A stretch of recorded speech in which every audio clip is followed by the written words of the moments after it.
3. 04. 5. Hello everyone, thank you for coming today. My name is Abigail Parker, and today I'm going to be informing you all of the consequences of drunk driving. According to the authors over the Motor Vehicle Safety website, almost 30 people pass away in the United States every single day from drunk driving.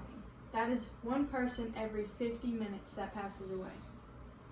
Most people, and some people, might not think that the drunk driving collision affects more than just the driver and the victim.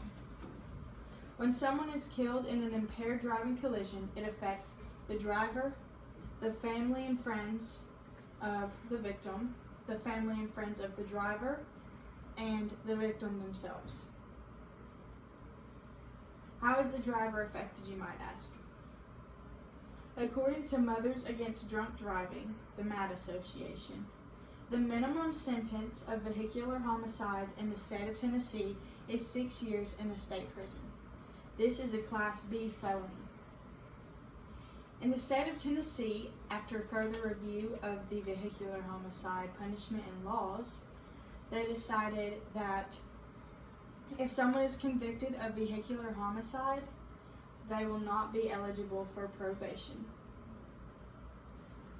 Not past the court of law punishments that the driver will face, the driver will also have to deal with emotional struggles as well. Some drivers might deal with depression and anxiety after realizing what they had done and the magnitude of what they have done. They might also spend the rest of their lives trying to give back and do better for the family of the victim. Sometimes the worst affected by the drunk driving collision is the family of the victim. It's very hard to comprehend death, but it is especially hard when it is unexpected. The mothers and the fathers and the family of these people are very angry as well, because it's hard to have someone that close to you taken away, especially at the expense of someone else. The Mothers Against Drunk Driving Association does a lot for the fight against drunk driving, and this is because it's very near and dear to their hearts, as they are the mothers of these victims and the families of these victims. They've done a lot to change the result of drunk driving. The friends and family of the driver are also affected more than some might think. They're not only affected emotionally, but also financially. If the driver in this situation is the head of the household, then the rest of the family is left to fend for themselves without that main source of income and without the head of their household. Oftentimes, part of the punishment or part of the sentence of the defendant when they are charged with vehicular homicide is paying restitution to the victim or the family. If the defendant is to have to pay restitution, they will be in prison and their family will be left to pay the restitution, which will cause another struggle financially. According to Dan Murphy, the family will be left to pay restitution and the court cost. These can add up, especially if the defendant chooses to hire an attorney. Obviously, the family of the driver will struggle emotionally as well. They will struggle emotionally because they will also be forced to live with the fact that they won't get to see that person as much anymore, and they might also feel some guilt surrounding the situation.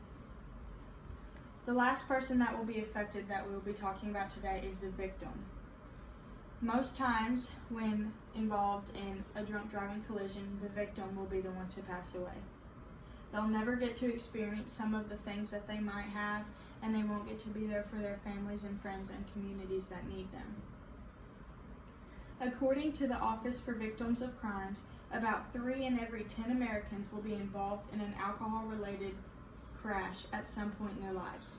This is an alarming statistic, especially if you think and you look around at a family reunion that one of your family members out of every 10 could be a victim to drunk driving. In conclusion, a drunk driving collision affects more than just, the driver and the victim. It affects the driver, the victim's friends and family, and the driver's friends and family. Not only speaking for the community as well. It affects them emotionally and financially, and it could put both family and friends and the driver and the victim all in a very hard spot. I hope that this speech helps shine some light to the situation, and maybe we can all start pitching in to help the fight against drunk driving. Thank you guys for coming today, and I will see you again soon. 1, 2, 3, 4, 5.